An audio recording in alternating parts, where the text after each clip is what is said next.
ഇന്നത്തെ വീഡിയോ ഒരു electromagnetic pulse ആക്സലറേറ്ററിനെ കുറിച്ചാണ്. അതായത് ഒരു കോയിൽ ഗണ്ണിനെ പറ്റി മുമ്പ് ഒരു വീഡിയോ പോസ്റ്റ് ചെയ്തിട്ടുണ്ട്. ആ വീഡിയോയിൽ ടെസ്റ്റിംഗ് മാത്രമേ കാണിച്ചിട്ടുള്ളൂ. വേറെ കാര്യങ്ങളൊന്നും അതിനകത്ത് ഡീറ്റെയിൽസൊന്നും അതിനകത്ത് പറഞ്ഞിട്ടുണ്ടായിരുന്നില്ല. അന്ന് ചെയ്തത് 600 വോൾട്ടിൻ്റെ കോയിൽ ഗണ്ണായിരുന്നു. ഇന്നിപ്പോൾ ചെയ്തേക്കുന്നത് അറൗണ്ട് 450 വോൾട്ടാണ് ഈ കോയിൽ ഗണ്ണിൻ്റെ വോൾട്ടേജ്. ഇനി ഇതിൻ്റെ മെയിൻ പാർട്സ് എന്ന് പറഞ്ഞു കഴിഞ്ഞാൽ ഏറ്റവും മെയിനായിട്ടുള്ള പാർട്ട് ഒരു കപ്പാസിറ്റർ ബാങ്കാണ്. ഈ capacitor bank 400 volt DC 330 microfarad capacitors use ചെയ്തിട്ട്, അതായത് സീരിയലായിട്ട് 2 കപ്പാസിറ്റർ സീരിയലായിട്ട് കണക്ട് ചെയ്തിട്ടാണ് ചെയ്തെടുത്താണ്. അപ്പോൾ എൻ്റെ ടോട്ടൽ വോൾട്ടേജ് എന്ന് പറഞ്ഞാൽ 800 വോൾട്ടും കപ്പാസിറ്റൻസ് 165 മൈക്രോഫാരഡും വരും. അതേപോലെ എൻ്റെ സ്വിച്ചിങ് സർക്യൂട്ട്, അതായത് സ്വിച്ചിങ് ഡിവൈസ് എന്ന് പറഞ്ഞ ഒരു റിലേ ആണ്. ഇതൊരു ഓട്ടോമാറ്റിക് റിലേ ആണ്. 12 വോൾട്ട് DC വർക്ക് ചെയ്യുന്ന 100 ആംപിയർ കപ്പാസിറ്റി ഉള്ള റിലേ, ഓട്ടോമാറ്റിക് റിലേ.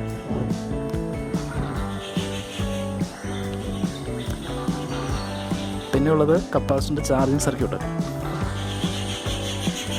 ഈ സർക്യൂട്ട് ഒരു DC ചോപ്പറാണ്. അതായത് 12 വോൾട്ട് DCനെ 450 വോൾട്ട് DC ആക്കി കൺവേർട്ട് ചെയ്യുന്ന കൺവേർട്ടർ. പിന്നെ ഇതിനൊരു സ്വിച്ച് കൊടുത്തിട്ടുണ്ട്, ഒരു ടോഗിൾ സ്വിച്ച്. അതേപോലെ ട്രിഗറായിട്ട് ഒരു ലിമിറ്റ് സ്വിച്ചാണ് യൂസ് ചെയ്തത്. പിന്നെ ഇവിടെ ഒരു ഫ്രീ വീലിംഗ് ഡയോഡ് കൊടുത്തിട്ടുണ്ട് കപ്പാസിറ്റർ ബാങ്കിന് അക്രോസ് ആയിട്ട്, നേരെ റിവേഴ്സായിട്ട്.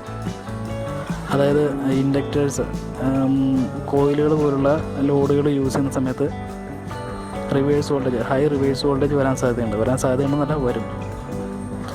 അപ്പോൾ അങ്ങനെ വരുമ്പോൾ സർക്യൂട്ട്സിനും കപ്പാസിറ്റർ ബാങ്കിനൊക്കെ ഡാമേജ് വരാതിരിക്കാൻ വേണ്ടിയാണ് ഫ്ലൈ വീൽ ഡയോഡ് കൊടുക്കുന്നത്. പിന്നെ ഇതിൻ്റെ ഏറ്റവും ഇമ്പോർട്ടൻ്റ് ആയിട്ടുള്ള പാർട്ടാണ് കോയില്. ഈ കോയില് വൈൻഡ് ചെയ്തേക്കുന്നത് 26 SWG വയർ യൂസ് ചെയ്തിട്ടാണ്. പിന്നെ ഇതിൻ്റെ ഗ്രിപ്പും സ്റ്റോക്കും ഒക്കെ നേരത്തെ റെയിൽ ഗൺ എന്ന് പറഞ്ഞ ഒരു വീഡിയോ ചെയ്തിട്ടുണ്ടായിരുന്നു. ആ വീഡിയോയുടെ അതേ സ്റ്റോക്കും ഗ്രിപ്പുമാണ് ഇതിനകത്ത് യൂസ് ചെയ്തതാണ്. പിന്നെ ഇവിടെ ബാറ്ററി വയ്ക്കാൻ വേണ്ടിയിട്ട് ഒരു ബ്രാക്കറ്റും കൊടുത്തിട്ടുണ്ട്. ഇതാണ് ഇതിൻ്റെ കൺസ്ട്രക്ഷൻ ഡീറ്റെയിൽസ്. ഇനി ഇതിൻ്റെ വർക്കിംഗ് പ്രിൻസിപ്പിൾ എങ്ങനെയാണെന്ന് നോക്കാം. ഇലക്ട്രോമാഗ്നെറ്റിക് പൾസ് ആക്സലറേറ്റേഴ്സ് വർക്ക് ചെയ്യുന്നത് ഇലക്ട്രിക് പൾസുകൾ, അതായത് ഒരു വലിയ വോൾട്ടേജ് വളരെ ചെറിയ സമയത്ത് ഒരു കോയിലിലേക്ക് അപ്ലൈ ചെയ്യുന്നു. അങ്ങനെ അപ്ലൈ ചെയ്യുമ്പോൾ ഉണ്ടാകുന്ന മാഗ്നറ്റിക് ഫീൽഡ് വെച്ചിട്ടാണ് ഇലക്ട്രോമാഗ്നെറ്റിക് പൾസ് ആക്സലറേറ്റേഴ്സ് വർക്ക് ചെയ്യുന്നത്. കോയിലുകൾ, അതായത് ഇലക്ട്രോമാഗ്നറ്റിക് കോയിലുകൾ സോളിനോയിഡുകൾക്കൊക്കെ കോമൺ ആയിട്ടുള്ളൊരു പ്രത്യേകതയാണ്. ഇതൊക്കെ എനർജൈസ് ആവുന്ന സമയത്ത് ഇതിൻ്റെ അടുത്തുള്ള മാഗ്നറ്റിക് മെറ്റീരിയൽസ്, അതായത് ഫെറോമാഗ്നറ്റിക് മെറ്റീരിയൽസിനെയൊക്കെ ഇത് അട്രാക്റ്റ് ചെയ്യും. അങ്ങനെ അട്രാക്റ്റ് ചെയ്യുന്ന മെറ്റീരിയൽസിനെ ഇപ്പോൾ എയർ കോർഡ് കോയിലുകളാണെങ്കിൽ ഇത് എയർ കോർഡാണ്. അതേപോലെ എയർ കോർഡ് സോളിനോയിഡ്സും എയർ കോർഡ് കോയിലുകളൊക്കെ മെറ്റീരിയൽസിനെ അതിൻ്റെ മെയിൻ സെൻറ്ററിലേക്ക്, അതായത് മെറ്റീരിയലിൻ്റെ മെയിൻ സെൻറ്ററും കോയിലിൻ്റെ മെയിൻ സെൻറ്ററും ഒരേ ലൈനിൽ വരുന്നവരെ അട്രാക്റ്റ് ചെയ്യും. സോളിനോട്, അതായത് കോയിലുകളുടെയൊക്കെ ഒരു പ്രത്യേകതയാണ് മെയിൻ സെൻറ്റർ.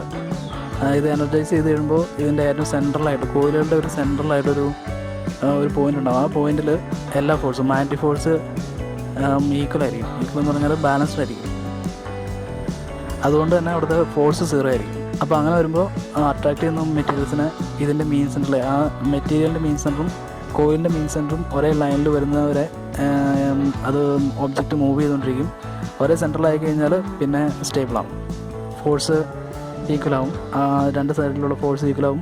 അങ്ങനെ ഒബ്ജക്റ്റിൻ്റെ മൂവ്മെൻറ്റ് സ്റ്റോപ്പായിട്ട് സ്റ്റേബിൾ അവിടെ ഹോൾഡ് ചെയ്യും. ഇനി കോയിൽ എനർജൈസ് ചെയ്തതിന് ശേഷം കോയിലിൻ്റെ പെരിഫറിയിലിരിക്കുന്ന ഒബ്ജക്റ്റ് മൂവ് ചെയ്ത്, അതായത് ഫെറോമാഗ്നറ്റിക് ഒബ്ജക്റ്റ് മൂവ് ചെയ്തിട്ട് കോയിലിൻ്റെ മെയിൻ സെൻറ്ററിലേക്ക്, ഈ ഒബ്ജക്റ്റിൻ്റെ മെയിൻ സെൻറ്ററും കോയിലിൻ്റെ മെയിൻ സെൻറ്ററും തമ്മിൽ ഒരു ലൈനിൽ ആവുന്നതിന് മുമ്പ് കോയിൽ ഡി എനർജൈസ് ആവുകയാണെങ്കിൽ മൂവ് ചെയ്ത് തുടങ്ങിക്കഴിഞ്ഞാൽ ആ മെറ്റീരിയൽ, ആ ഒബ്ജക്റ്റ് അതിനൊരു ആക്സലേഷൻ ഉണ്ടാകും മൂവ് ചെയ്യുന്ന സമയത്ത്. ആ ആക്സലേഷൻ 0 ആവുന്നവരെ ആ മെറ്റീരിയൽ മൂവ് ചെയ്യും. കാരണം മെയിൻ സെൻറ്ററിൽ ചെല്ലുമ്പോൾ ഫോഴ്സ് സ്റ്റെബിലൈസ് ചെയ്യാൻ, അതായത് ഫോഴ്സ് ബാലൻസ് ചെയ്യാൻ വേണ്ടിയിട്ട് അവിടെ വേറെ ഫോഴ്സ് ഒന്നുമില്ല. കോയിൽ ഡി എനർജൈസ് ആയി കഴിഞ്ഞാൽ പിന്നെ ഫോഴ്സ് 0 ആണ്. അപ്പോൾ പിന്നെ ഒബ്ജക്റ്റിന് കിട്ടിയ ആ ആക്സലേഷൻ വെച്ചിട്ട് ഒബ്ജക്റ്റ് മൂവ് ചെയ്യും. അങ്ങനെ മൂവ് ചെയ്തിട്ട് ആക്സലേഷൻ 0 ആവുന്നവരെ ഒബ്ജക്റ്റ് മൂവ് ചെയ്യും. ഇതാണ് പൾസ് ആക്സലറേറ്റേഴ്സിൽ യൂസ് ചെയ്യുന്ന തിയറി.